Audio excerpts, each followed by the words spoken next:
नमस्कार मित्रों, आज का प्रश्न है कि क्या कोई शिकायतकर्ता यानी कंप्लेनेंट या विक्टिम अर्थात पीड़ित व्यक्ति आरोपी के साथ अर्थात एक्यूज के साथ आपराधिक मामलों में क्रिमिनल मैटर्स में समझौता कर सकता है।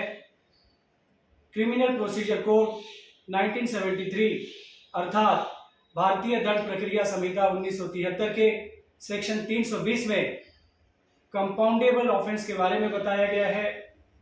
कंपाउंडेबल ऑफेंस को हिंदी भाषा में शमनीय अपराध कहते हैं।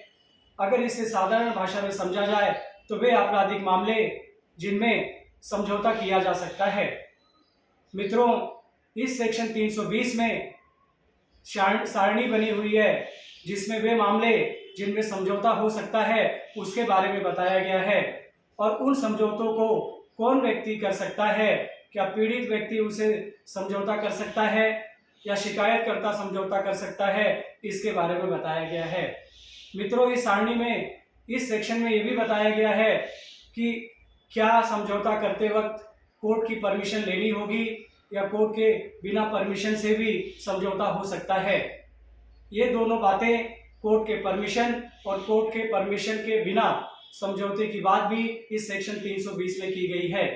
यदि कोई समझौता कोर्ट से बाहर होता है यानी कोर्ट के परमिशन की आवश्यकता नहीं होती तो ऐसे मामलों में भी जो समझौता हुआ है वो कोर्ट को बताना पड़ता है। इस तरीके से देखेंगे, यदि कोई भी समझौता करना हो तो आपको सेक्शन 320 में देखना होगा कि वो मामला कंपाउंडेबल ऑफेंस में आता है या नहीं, या जो भी मामला समझौता किया जाएगा इस सेक्शन 320 के तहत ही किया जाएगा।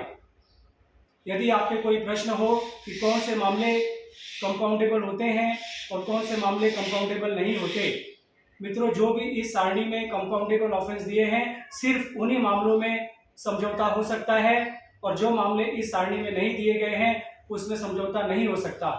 यदि आप जानना चाहते हैं कि कौन से मामले कंपाउंडेबल ऑफेंस है तो आप सेक्शन 320 का टेबल सारणी देख सकते हैं या हमें कमेंट के माध्यम से भी पूछ सकते हैं। धन्यवाद।